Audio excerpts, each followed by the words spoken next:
जैसे हमारे इंडिया में आयुर्वेद है, इतना योगा है, तब भी अगर आप एक जैसे जर्मनी में जाके आप एक 60 साल के इंसान को देखें और इंडिया में देखें, वो 60 साल वाला इंसान जर्मनी में एकदम आराम से अपना काम कर रहा हाँ है। जी। यहाँ पे क्या है कि घुटने में दर्द है, कमर में हाँ जी। दर्द है, ये है वो है, मतलब नॉट बी लिटलिंग, या दर्द होता है तभी हाँ बोलते हैं। पर ऐसा क्यों है, वो क्यों नहीं करते हैं योगा? और मैम सिंपल सी बात है, मैं थोड़ा इस बात में टिप्पणी किसी को खराब ना लगे, तो मैं राष्ट्रवादी हूँ। मुझे बहुत गर्व है कि मैं भारत का हूँ। हाँ, मैं इंडिया भी नहीं बोलता, इंडिया तो हमारा नाम नहीं है। तो वो मैं ये बोलने से मैं डिस्क्लेमर कर रहा हूँ ताकि हमारे भारतीय मुझे खराब उनको खराब न लगे। तो छाती में सीना हमेशा मैं रखता हूँ, ये भारत आपने का तो फ्लैग हाँ, भी लगाया वो तो हुआ है। हमेशा हमेशा, क्योंकि मैं मानता हूँ कि ये हमारी धरोहर है और लोग जाने हम भारत के हैं। Indian heart but international spirit, तो वो मैं हमेशा रखता हूँ। अभी मैं थोड़ा खराब बात बोलता हूँ उसी लिए मैं पहले डिस्क्लेमर कर रहा हूँ कि मैं अपने लोगों से मेरा चाव है, लेकिन मैं ऐसा सोचता हूँ कि मेरे विचार ऐसा है, मेरा अनुभव ऐसा है कि वहाँ के लोग अपने बॉडी वर्क को बहुत देखते हैं। दो रीज़न है, एक तो उनका मोटिवेशन, रुचि है उनका, दूसरा उनकी मजबूरी। बहुत लोग सिंगल भी जीते हैं। अभी पार्टनर छोड़ के चला गया या चली गई तो मुझे खुद को देखना पड़ेगा, कोई तो नहीं रहेगा। आप जहाँ तक मैं समझाऊँ कि एटलीस्ट उत्तर भारत में कि शायद आपकी बहू आप सासू माँ के पाँव भी शायद मालिश करे, वहाँ तो आपका बेटा भी नहीं करेगा मैम, बेटी भी नहीं करेगी मोस्ट लाइकली। तो अकेला जीना पड़ता है, तो स्वयं निर्भरता का एक मजबूरी का है, तो वो तो है ही दी सोशल रीज़न। सेकेंडली वो जागरूक भी है, तो ऐसा नहीं कि मजबूरी से कर रहे हैं, और वो उन पे चाहते हैं कि मैं हमेशा फिटनेस में रहूं। तो जो फिट इंडिया कैंपेन भारत ने चलाया है, तो इट्स फैंटास्टिक। तो यहाँ पे लोग, ऐसा मैं मानता हूँ कि वो अपने आरोग्य को प्रभु पे छोड़ देते हैं मगर प्रभु चाहते हैं कि आप अपना खुद देखें, बाकी सपोर्ट सिस्टम प्रभु का भी आ जाएगा। तो वो टेकन फॉर ग्रांटेड लेते हैं और अपने परिवार को ज़्यादा देखते हैं, वो बड़ी बात है। अपना ध्यान कम लेते हैं।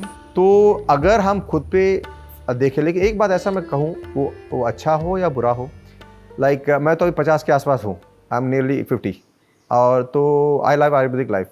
तो मतलब 20 साल के आसपास जैसे भी यहाँ पे था कि मैं ऐसे लोगों को देखता था जो कि 70-80 के थे, जो भी यहाँ पे अपना सेहत संभालने आते थे। वो 70-80s के थे। हर एक 3-4 साल में ये एक दशक कम हो रहा है, decades, like patients, if you use the word patient or health seeker, whichever, those who were in the 70s and 80s के बाद के 3-4 साल बाद 60-70s के बाद 50-60s से ऐसा 50-40-40s, अभी तो 20s वाले यहाँ पे आ रहे हैं मेडिकल फॉर्म फिल करके। तो उसमें दो खास बात है, एक तो अच्छा ट्रेंड है, अच्छा नहीं कहना चाहिए, लेकिन the good sign is that people are aware, जागरूक, इंटरेस्टेड एंड प्रोएक्टिव। अभी गोवा जाओ, नाइस प्लेस, बियर लो, मस्त में रहो, चिल करो। न्यू ईयर के बजाय लोग अभी चाहते let me give a meaningful gift to my body, मैं एक हेल्थ गिफ्ट दूं अपने आप को, ऐसा लोग सोचते हैं। तो that is good in that way कि अच्छा है कि ज़्यादा जागरूकता है, और they don't take for granted health, preventive measure लेते हैं, बॉडी से डिटॉक्स कर देते हैं, will come to that, inflammation निकाल देते हैं, they get better, fitter body mind, and distress भी हो जाता है। लेकिन एक बात और भी खराब ये है इसमें कि जो युवा है वो मरीज बन रहे हैं।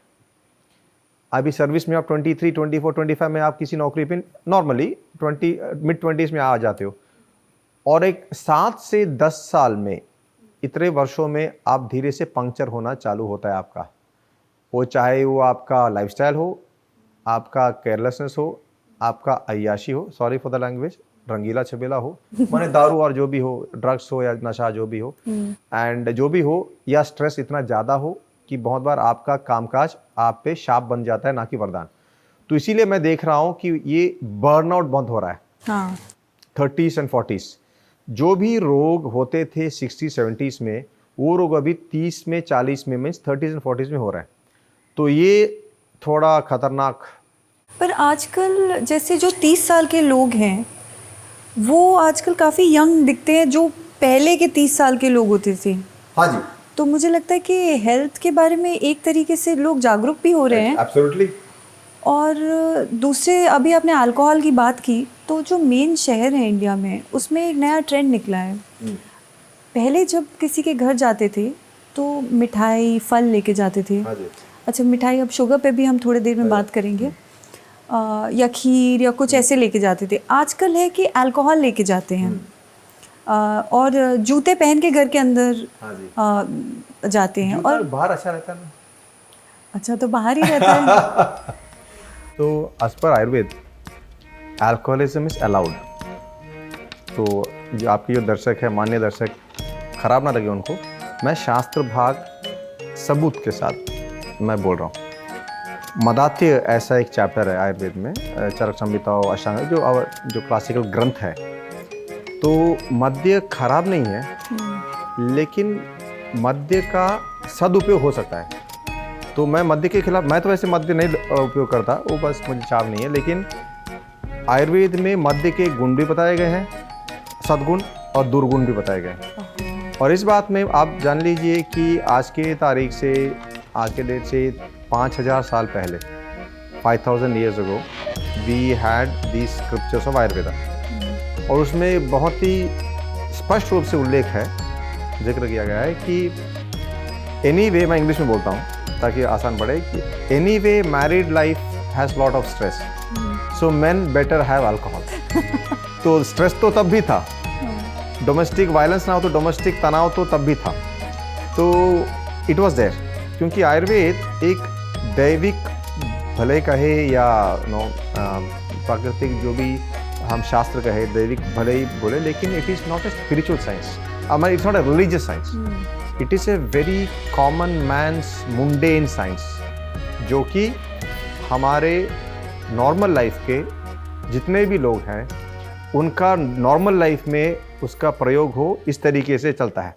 तो it's nothing religious about it. So Ayurveda does acknowledge, endorse, but doesn't promote alcoholism. तो इस मामले में द रूल्स ऑफ अल्कोहलिज्म कि आप लेते हो तो आप इतना पानी मिलाना, या भूखे पेट नहीं लेना, या खाने के बाद सेवन करना, उसके रूल्स एंड रेगुलेशंस है। पर डॉक्टर साहब, अल्कोहल में भी तो अलग, एक होता है स्पिरिट, बिल्कुल स्पिरिट, जो जैसे पॉलिश करने के काम आता है, वैसी स्मेल आती है। एक होता है वाइन।